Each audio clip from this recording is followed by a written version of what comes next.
Assalamualaikum warahmatullahi wabarakatuh. Perkenalkan, nama saya Hairanti, NIM 1812959, seksi 18 BKT 11, mata kuliah Pendidikan Inklusi, jurusan Pendidikan Guru Sekolah Dasar, Fakultas Ilmu Pendidikan, Universitas Negeri Padang. Baiklah, pada video kali ini kita akan membahas tentang peranan guru dalam membina anak tunagrahita di SDN 17 Kota Balingka. Di mana di sini kita akan membahas tentang yang pertama pengertian anak tunagrahita, yang kedua penyebab anak tunagrahita, yang ketiga tanda-tanda anak tunagrahita, yang keempat jenis-jenis anak tunagrahita, yang kelima dampak anak tunagrahita, dan yang keenam peran guru dalam mendidik anak tunagrahita di sekolah, dan yang terakhir yaitu hasil pengamatan tentang peran guru dalam mengajar anak tunagrahita di kelas. Baiklah, masuk kita kepada poin yang pertama, yaitu tentang pengertian anak tunagrahita. Tunagrahita adalah sebutan bagi orang-orang dengan kemampuan intelektual dan kognitif yang berada di bawah rata-rata dibandingkan anak pada umumnya.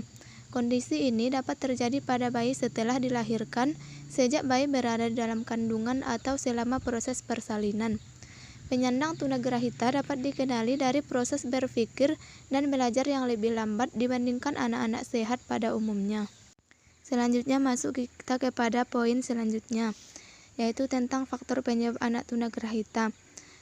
Faktor yang pertama yaitu faktor genetik. Ketunagrahitaan yang disebabkan oleh faktor genetik yang dikenal dengan fenilketonuria. Hal ini merupakan suatu kondisi yang disebabkan oleh gen orang tua mengalami kurangnya produksi enzim yang memproses protein dalam tubuh, sehingga terjadinya penumpukan asam yang disebut asam fenilpiruvik. Adapun faktor yang kedua yaitu faktor prakelahiran. Penyebab pada prakelahiran terjadi ketika pembuahan. Hal yang paling berbahaya adalah adanya penyakit rubella pada janin. Selain itu, adanya infeksi penyakit sifilis. Adapun faktor yang ketiga yaitu faktor penyebab pada saat kelahiran. Penyebab ketunagrahitaan pada saat kelahiran adalah kelahiran prematur. Adanya masalah proses kelahiran seperti kekurangan oksigen, kelahiran yang dibantu oleh alat-alat kedokteran, beresiko terhadap anak yang akan menimbulkan trauma pada kepala. Adapun faktor penyebab yang keempat yaitu faktor penyebab selama masa perkembangan anak-anak dan remaja, di mana ibu saat mengandung tidak menjaga pola makan, keracunan sewaktu ibu mengandung, dan kerusakan pada otak sewaktu lahir. Adapun materi selanjutnya yaitu tentang tanda-tanda anak tunagrahita. Yang pertama yaitu anak terlambat bicara, duduk, merangkak, atau berguling. Selanjutnya sulit mengingat, lambat menguasai kemampuan mendasar seperti makan sendiri, berpakaian, ataupun buang air di toilet. Gangguan perilaku seperti sering marah-marah tidak terkendali. Tidak dapat menghubungkan antara tindakan dengan konsekuensi dari tindakan tersebut. Selanjutnya yaitu sulit berpikir logis maupun memecahkan persoalan ringan. Baiklah, materi selanjutnya yaitu tentang jenis-jenis anak tunagrahita. Yang pertama yaitu tunagrahita ringan. Tunagrahita ringan juga disebut marun atau debil. Menurut skala Binet, kelompok ini memiliki IQ antara 68 sampai 52. Sedangkan menurut skala Wechsler memiliki IQ antara 69 sampai 55. Anak tunagrahita masih dapat belajar membaca, menulis, dan berhitung sederhana. Selanjutnya yaitu tunagrahita sedang. Tunagrahita sedang biasa disebut imbesil. Kelompok ini memiliki IQ 51 sampai 36 pada skala Binet dan 54 sampai 40 menurut skala Wechsler. Anak tunagrahita ini sangat sulit untuk belajar secara akademik seperti belajar menulis, membaca, dan berhitung, walaupun mereka bisa belajar menulis secara sosial. Selanjutnya yaitu tunagrahita berat. Tunagrahita berat atau yang biasa disebut dengan idiot, karena IQ pada anak tunagrahita berat ini adalah 32 sampai 20 menurut skala Binet dan Wechsler antara 39 sampai 52. Baiklah, selanjutnya masuk kita kepada dampak anak tunagrahita. Yang pertama, dampak terhadap kemampuan akademik. Kapasitas belajar anak Tunagrahita sangat terbatas, terlebih kapasitasnya mengenai hal yang abstrak. Mereka lebih banyak belajar dengan membeo daripada dengan pengertian. Selanjutnya, dampak terhadap sosial atau emosional. Dampak ketunagrahitaannya dalam sosial atau emosionalnya adalah anak tunagrahita memiliki ketidakmampuan untuk memahami aturan sosial dan keluarga, sekolah, serta masyarakat. Dalam pergaulannya, anak tunagrahita tidak dapat mengurus diri, memelihara, dan memimpin diri. Materi selanjutnya yaitu tentang peran guru dalam mendidik anak tunagrahita di sekolah. Adapun peran guru yang pertama yaitu melatih.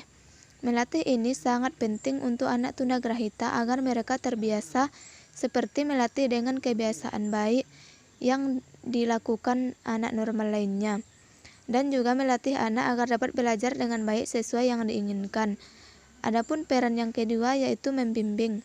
Selaku guru pembimbing, selalu menemani saat anak-anaknya dalam pembelajaran, sehingga dengan adanya bimbingan yang diberikan kepada anak-anak tunagrahita tersebut akan meningkatkan kemauan anak dalam belajar dan meningkatkan pemahaman siswa tunagrahita dengan pembelajaran yang diberikan. Baiklah, adapun peran guru yang ketiga yaitu mengajar. Memberikan pengajaran yang cepat dan mudah dimengerti oleh anak-anak tunagrahita ini sangatlah baik untuk dilakukan, karena dengan begitu anak-anak tunagrahita ini akan mudah mengerti dengan pelajaran yang kita berikan. Dan adapun peran guru yang keempat yaitu memotivasi. Dari penjelasan guru-guru yang menjadi guru pembimbing anak-anak tunagrahita ini, mereka menjelaskan kepada anak bahwa apabila rajin mengikuti dan memperhatikan pelajaran yang disampaikan, akan mendapat banyak teman dan disayangi oleh banyak orang, atau dapat membuat orang tua mereka bahagia. Dengan begitu mereka akan lebih termotivasi untuk mengikuti dan memperhatikan pelajaran karena mereka termotivasi dengan perkataan guru tadi. Baiklah, selanjutnya yaitu hasil pengamatan tentang peran guru dalam mengajar anak tunagrahita di kelas. Yang pertama yaitu lokasi pengamatan. Di Sekolah Dasar Negeri 17 Kota Balingka, tepatnya di Jorong Rura Patentang, Kecamatan Kota Balingka, Kabupaten Pasaman Barat, dan Provinsi Sumatera Barat. Adapun hal yang diamati yaitu siswa tunagrahita yang kurang mendapat perhatian dari guru saat pembelajaran dilakukan. Selanjutnya yaitu subjek pengamatan. Guru dan siswa di SDN 17 Kota Balingka di Jorong Rura Patentang, Kecamatan Kota Balingka, Kabupaten Pasaman. Baiklah, materi selanjutnya yaitu tentang identitas anak tunagrahita. Nama Hanifah Dewi, umur 10 tahun, kelas 1 SD, jenis kelamin perempuan, tunagrahita yang dialami adalah tunagrahita sedang. Selanjutnya yaitu identitas orang tua siswa tunagrahita. Nama ibu Rohati, pekerjaan petani, nama ayah Risman, pekerjaan petani. Adapun identitas guru yang mengajar, nama Zaidar, umur 56 tahun, pendidikan, sarjana pendidikan. Baiklah, selanjutnya yaitu tentang sinopsis anak tunagrahita. Di Sekolah Negeri 17 Kota Balingka terdapat satu orang siswa yang mengalami tunagrahita. Anak ini merupakan tetangga saya dan dia berumur 10 tahun, tetapi masih kelas 1 SD karena anak ini sering tidak naik kelas. Penyebab anak ini tidak naik kelas adalah karena pada saat belajar, anak ini sering keluar kelas dan menghabiskan waktu di luar, dan guru pun membiarkannya dan lanjut mengajar siswa normal lainnya. Anak tunagrahita ini kurang mendapatkan perhatian dari gurunya. Itulah sebabnya anak ini sering keluar kelas pada saat jam pelajaran. Selanjutnya yaitu saran yang bisa diberikan pada anak tunagrahita tersebut. Sebaiknya anak tunagrahita ini diberikan pendidikan khusus seperti pendidikan yang diberikan kepada anak berkebutuhan khusus lainnya. Dengan anak tunagrahita ini mendapat pendidikan khusus, maka akan bisa meningkatkan pengetahuan siswa dan dapat meningkatkan motivasi belajar anak. Baiklah, sekianlah penyampaian materi tentang peran guru terhadap anak tunagrahita di sekolah. Semoga bermanfaat, dan apabila ada salah kata, saya mohon maaf. Wassalamualaikum warahmatullahi wabarakatuh.